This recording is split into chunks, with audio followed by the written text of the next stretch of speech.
Hey guys, I'm Chris. Welcome back to Midwest Long Range. Today we're going to take a quick look at a really cool component from Long Shot Precision, and it's called the adjustable bag rider. I've got it mounted here on my ACC chassis. We went ahead and put my 25 Creedmoor barreled action over there to do some joint testing between the two components. Let's get a quicker look. I'll be right back.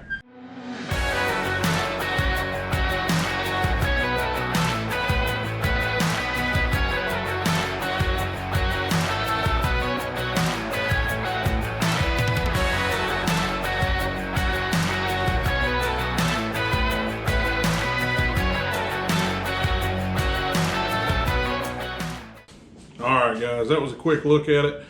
But today, we're just going to kind of go over this and see our first impressions really of the adjustable bag rider. The wind is howling out there today, and I apologize if you can hear that on the camera. But today we just have 100 yards here at the house. We will get out into the field and really stretch this gun out here before too much longer. Now, I did move everything over to my ACC chassis. As you saw in my last video, the Voodoo was in my foundation.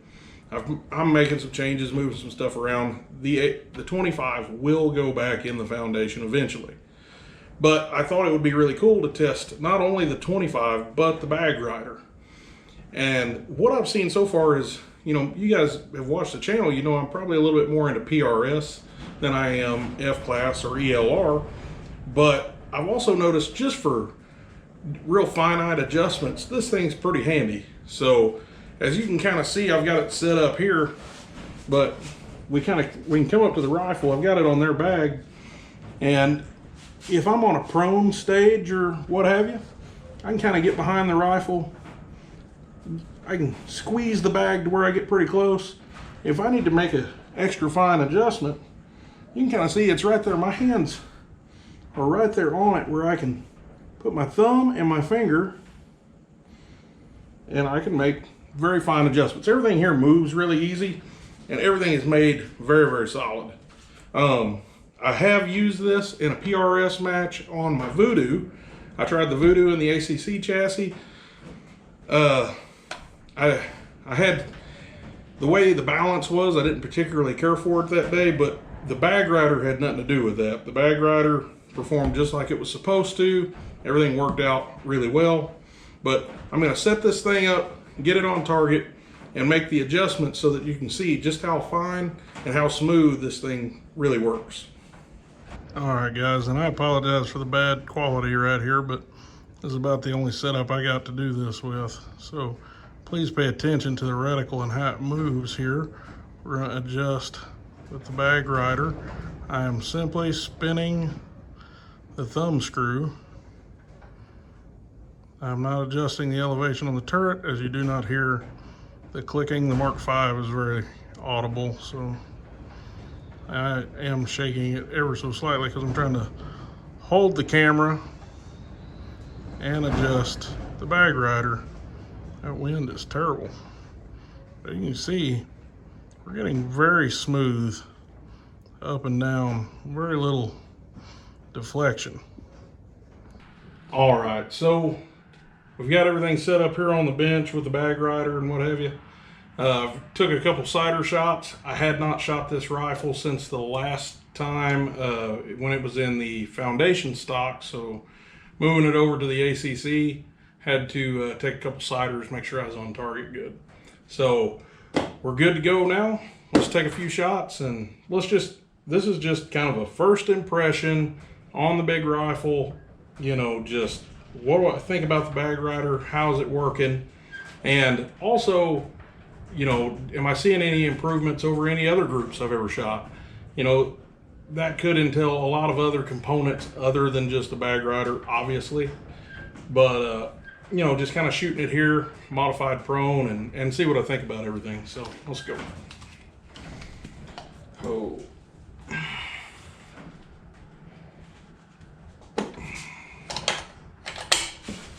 Again. All right. Make my adjustment.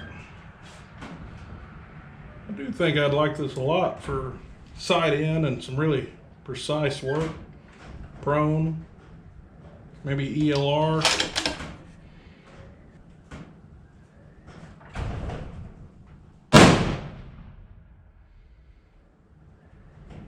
Through one.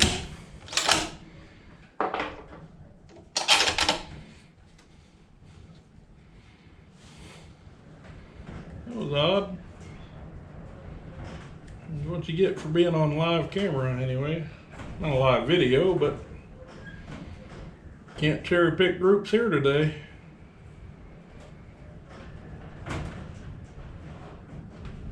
Doesn't help, I got 20-mile-an-hour winds out there.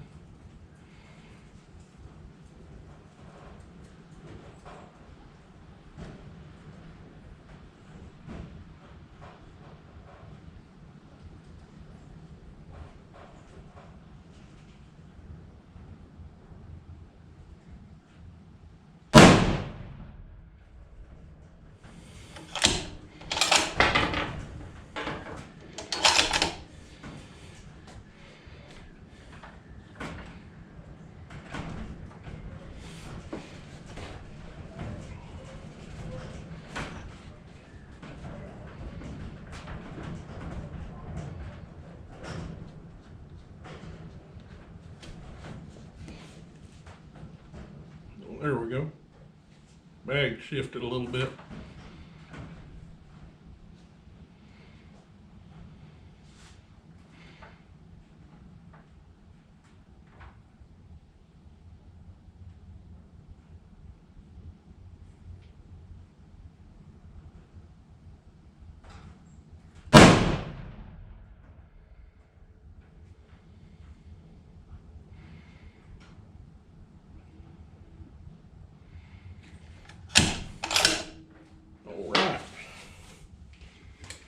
There's 3 rounds in a lot of wind. I mean, it is just all over the place today. I don't know that this load, or maybe the barrel action, does not particularly care for the chassis. You know, you go from a foundation in that micarta stock to a full billet aluminum chassis. You know, you may have some changes in the harmonics. This rifle, like I said, will not stay in the ACC chassis. This is for my 6.5 Creedmoor, but I don't have anything loaded for it right now. So I moved everything over so that we could do a little bit of testing. And I thought it'd be interesting to see. Usually this gun's a 1/4 minute gun, pretty well all the time. I have not played with seating depth yet. So that being said, let's talk about the bag rider. I'll get everything moved back over. We'll talk about it a little bit. All right, folks. So not a real great day of shooting, but any day shooting's better than a day at work. So I'll take it. If we could get past the wind, we could probably get this thing to shoot pretty good, but I still don't think that the load that we have worked up for the 25 right now, it may not be compatible with the harmonics that we're getting sitting in the ACC chassis. I've seen that before, where we move a gun into a different stock and then we kind of need to start playing with the load again. But today's video is more about the adjustable bag rider from Long Shot Precision. Not really so much about the 25 Creed. We are going to continue to test in this configuration. I may pull this barreled action back out, put it where it goes in the foundation, and then get the 6.5 back over here if I can find some powder to get some rounds loaded. Now, that being said, like I've said this before, I have used this stock and the bag rider on the Voodoo. I did it in a PRS match, the Catalina wine mixer, an NRL 22X match. I had no issues with how it functioned. If anything, on the long range stages where I got to go prone, it was definitely beneficial there. I have talked to them about this before. The only complaint I really have about the component is that the adjustment screw is a very fine thread, and it does take a minute to kind of get adjusted. For PRS, it's a little too slow. But for long range precision, you know, going to the range, plinking with your buddies, doing an ELR match, extreme long range stuff, F-class, man, I could come up with a ton of places that this thing is very, very well suited. And it didn't hinder me in PRS. The only thing it did is it left me thinking, well, that could have been a little faster. That's not really a dig at the component. It worked exactly like it should. It's really well made, very robust. So, and I'm not just saying that because I have one here on the gun or whatever. I wouldn't have went and looked at this component and contacted these folks to get one, and I purchased it with my own money if I thought it was going to be junk. Everybody I talked to said they were really well made and worked really well on this system. So I'm kind of going into this with a little bit of information that I already knew that this was going to be a pretty solid component. That being said, you know, I don't know how many people even know it's out there. So go to Long Shot Precision, adjustable bag rider, get you one, try it out, see what you think. I think it works really, really well for what I'm doing with this particular setup. When I get the 25 Creed back in the foundation, then, you know, that's a different animal, and I probably won't run one on that rifle. I don't think he has one for a foundation right now anyway. But for my 6.5, you know, we're going to be doing like some modified F-class type stuff. Not really, you know, competing in the points, but doing that type of shooting. I think this is going to be an awesome component to add to that setup. So that being said, I really like it. Go check them out. Catch me next time. This is Midwest Long Range, and I'm out.